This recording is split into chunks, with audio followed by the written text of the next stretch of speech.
This question for me is always awkward because I feel like, it's just be like, oh, my name is this and this is what I do. But anyway, yes, my name is Niiella.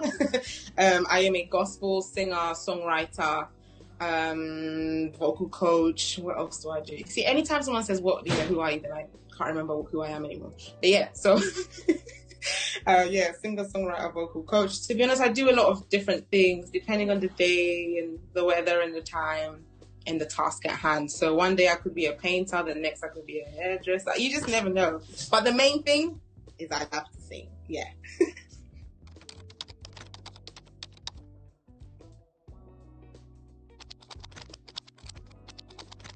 So I am a PK, pastor's kid, and I grew up basically surrounded by music, by church, by, all of that. And so, my siblings, everyone either plays an instrument or sings. My mom sings, my grandma, she would sing. There was just always music and creativity around me, and if it wasn't music, it was something else. Like my grandma I think she taught me how to knit. She was always creating something or the other. So, besides music, other things that I like to do here and there, it's literally because I just grew up, I was totally surrounded by it. And so I would also just sing when everybody else was singing. I just thought it was a normal thing to do, to be honest. I figured out that I could sing better than I thought I could when I was 15. I was listening to a Kira Sheard album. I was singing along to it. And then I was like, wait a minute, I'm singing along to this lady who I think is like really, really good. So maybe I can actually like sing better than I think I can. So I had like a flip phone and I recorded myself. I stopped the track. I recorded myself, listened back to it. And I was like, oh my gosh, like, wow, this is me. I was really genuinely, really surprised. And then when I figured that out, then I was like, let me see if I can write songs. So I just started writing stuff. Some of them were good, some were bad, but I just started writing. So I guess that's how it all started.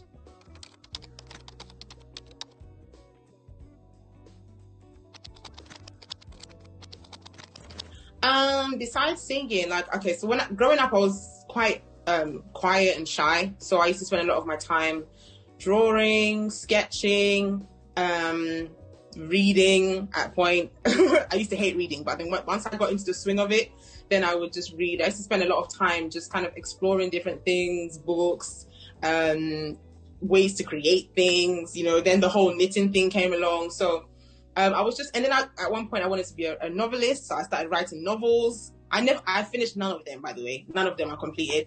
And then I wanted to be a poet. So I started writing poetry. And then it was just all kinds of, I guess it wasn't scary for me because I was doing it in my own space. And so nobody was necessarily in there with me. It was just me doing it by myself and not really thinking much of it,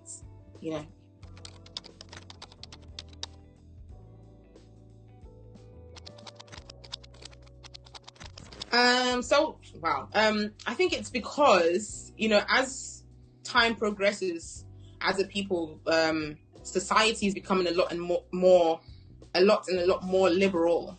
And so it's more of this mindset of, do what makes you happy. Don't let anyone tell you what to do, which has its pros and cons, because in the past, people have been trapped in particular maybe lives that they didn't necessarily want to be in, or relationships they didn't want to be in, or in cultures, or in even when it comes to like religion, for example. There's so many religions in the world besides Christianity, but people have been trapped for so long, and sometimes it was abusive even, whatever situation they might have been in. So telling someone who is in an abusive situation that, you only live once, break free, is a good thing. Telling somebody who needs boundaries and principles to just live life YOLO, do whatever you want, is a bad thing, because they're going to go overboard, because it's like, I can do anything I want. And so I feel like it's the balance, we are kind of losing the balance a lot more because there's also social media. And so people are kind of expressing themselves more and putting themselves out there. And sometimes as a young person, looking at all of this information that's just coming at you, you can kind of get lost in that and lose yourself, and also start to pick up these other values and things that don't necessarily, that you don't necessarily believe in, or they don't actually go in line with like your life or what God has planned for you.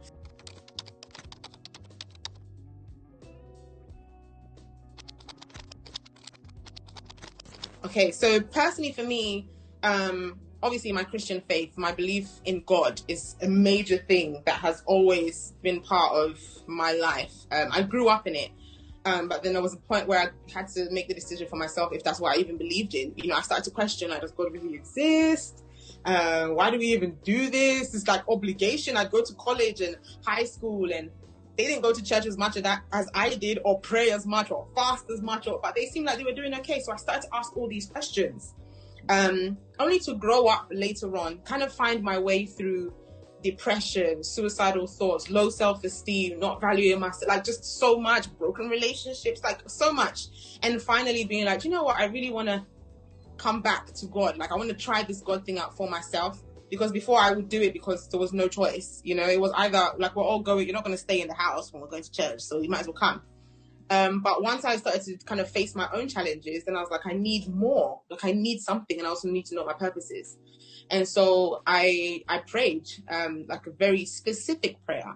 And I said to God that, you know, it says in the Bible that apparently you have eyes and apparently you have hands. And so if you have eyes and hands, I'm going to need you to see me, and I'm going to need you to touch me, because I can't do this anymore. I remember literally that night I was on the brink of, I was so suicidal that night. Like, I just wanted everything to just end, you know? But then I didn't have the courage to do anything. So I was like, I'll just pray. So literally, when I prayed, I just went to bed and I forgot about that prayer. But a year later, I realized, I was just standing in this one church, and as I was standing there, I realized that I just wasn't the same person anymore. Like, I didn't have the same emotions. It's like literally somebody had reached inside and just taken them.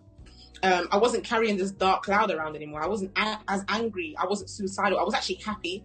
And I always say that I felt like joy was kind of radiating from like this section right here, just on the inside. I just felt so like loved. And I remember that day as I was standing there, I was like, I'm going to sing for God for the rest of my life. I don't know where to start or where to go, but I'm going to sing for God for the rest of my life in some shape, way or form. It always has to lead back to God if I'm ever using my gift, because if it wasn't for God, I wouldn't be here. And so that's definitely shaped everything that I am now, my relationship with God, and trying to please God, and incorporating godly principles into literally everything that I do.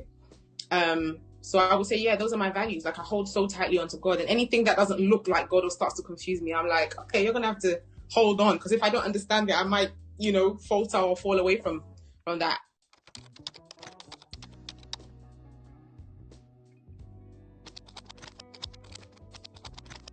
So even though I grew up quite shy and quiet and everything, the one thing that I felt like was my way of kind of coming out of myself was to be funny, was to do funny things, was to find humor. Not necessarily being funny for other people's benefit, but I like to find humor in it. Like, any situation, I will find something to smile at, something to laugh at, something to make a joke at, just so that things are not too heavy all the time. And then I realized that was like a major part of my personality. Like, I just seem to clown around so much. And so even now with my platform, or with my pages, or like my Instagram, or just on a regular day, like even the way I communicate most times, it's just laced with humor. And I find that people gravitate towards that because it's like, oh, that's really fun. And in the past as well, it's been like, you know, if you're a Christian or like a gospel minister or something, like, you have to be very, like, you know, you can't come out of yourself. You can't be honest and real and raw, or people might take your words out of context. And so I always like to just have fun with life, like show people that you can be a Christian, you can have godly principles, and you can still have fun. Having godly principles doesn't mean that you lose your sense of humor. It doesn't mean that you lose, like, you can't even tease someone. Obviously, you have to know the levels to this. About, like, I have brothers. I'm in the middle of 3 brothers. And so there was always a lot of banter and teasing and, you know, that kind of thing. Like, we have fun, like just sibling kind of thing. So that kind of also goes into how I relate with people, you know. I'm usually quite observant. So if I know like certain, I'll study you and I'll figure out how you are, and then I'll kind of just put humor in. So I like to kind of lift people out of, you know, whatever they're going through with humor, even if I'm saying something really serious, like serious, I'll make people laugh whilst I'm saying it, so it doesn't seem that serious. And then they're also able to kind of like, you know what I've also been through, and it also helps people to open up, because it's like, if it's not a big deal to her, she's talking about that, then my case is not even that deep. And yeah, just monitoring also what I put out and how people might digest it, how people might be breaking it down. So every time I put something out, even if it's an opinion of mine, I also like to do on the flip side. So on the flip side, I'll talk about, you know, let's just say, oh, maybe Christians shouldn't do this or that, for example, silhouette challenge, that's currently, you know. Yeah, but then I will talk about the opposite side of things, like the fact that in the past, I've also done some crazy stuff. You know, when I was in a complete different headspace, you know, I've also done some crazy stuff. It's just not online, but I've done some crazy stuff. And I'm in a different place now because of my relationship with God. And so, not to judge people, but just to also be a voice of reason in the midst of so much chaos and liberty that sometimes drives people off the edge. Yeah.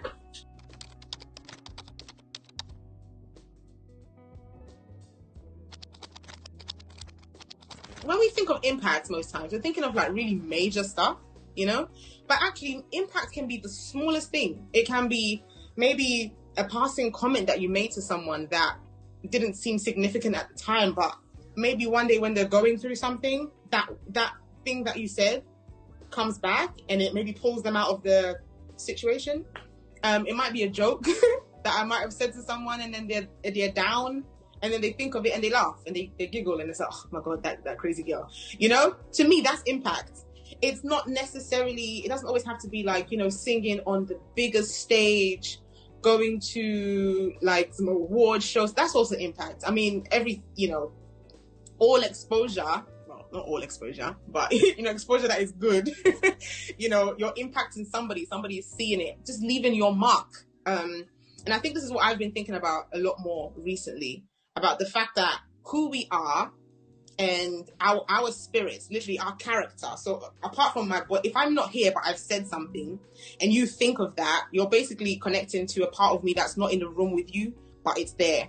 And the fact that even after I'm gone from this earth, you know, if Jesus hasn't come yet, you know, people will remember certain things about me. It might be my music, it might be my personality, it might be maybe like a word I said, a tweet I put out, and it might impact them in that moment, you know? So I've been thinking more about like the intricacies of impact and not necessarily the major, I put out an album and it went platinum and it sold, and, you know, those things it's cool and all, obviously, because it still reaches people, and it's all we are here for is people, each other. We're meant to be our brother's keeper, our sister's keeper. But I think for me, since the ending of last year till now, I've really been thinking about like those little things, and like words, even speaking to somebody, and how words can either build up or they can break down. It literally could be life to somebody, even 10 years from now. So yeah, that's what impact means to me.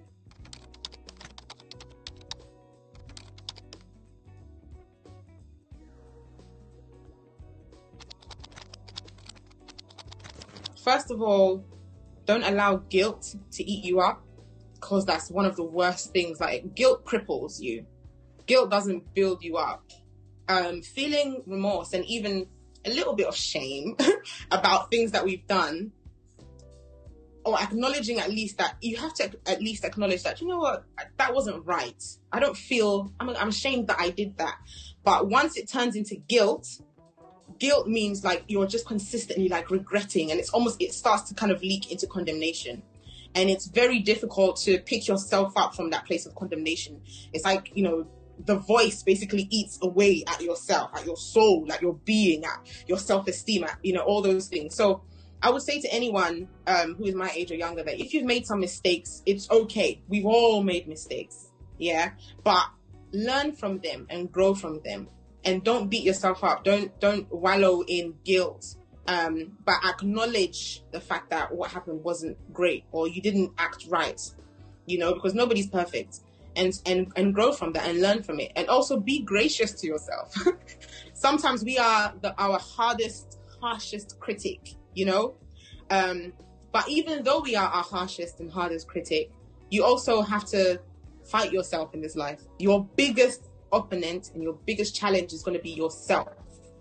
Overcoming your own personal emotions, your own personal desires that may be taking you completely wrong, and having to get through that. It's like having a job, not loving the job at all, but then needing to pay your bills. You still have to go to work. You're going to have to overcome the feelings of, I don't want to do that today. You might cry through it, but you still have to. And sometimes we have to apply that same tenacity to the rest of our lives when it comes to our purpose, when it comes to growing emotionally, when it comes to mental health, when it comes to, you have to fight through. And a lot of times you have to fight yourself. If you can get like the reins over your own self, there's so much that you can overcome in this life, because it means that when other people speak to you, when other people are influencing you, when social media is going crazy, when the movies and this and that, and even family members sometimes are telling you stuff that doesn't sit right with who you've become, especially become in Christ, then you don't take that, and you're able to keep going and not allow people's words to knock you down and chip away at you and break you down. And so I would say, challenge yourself. Always challenge yourself. Fight yourself if you need to, but also love yourself. Sometimes fighting yourself is a display of love, because in the end, you will reap the benefits of stifling certain characters that in the end would have consumed you for the worst. And so practicing love can be quite difficult, especially when it's self-love. It's sometimes easier to love others. Love a baby. Oh, so cute. A child. I'll feed you. Children, what? You don't need much. I'll feed you. I'll give you sweets. I'll give you a game. You'll be happy. But when it comes to ourselves, a lot of us find it very difficult to really genuinely love ourselves. Because if we really loved ourselves, we wouldn't put ourselves in that relationship. If we really loved ourselves, we wouldn't settle for less. If we really loved ourselves, we would go through the difficult things that make us better 5 years from now. And so practicing love on ourselves. That's what I would tell a younger person. That don't let guilt, eat you up, and practice love to overcome self, even if it's hard.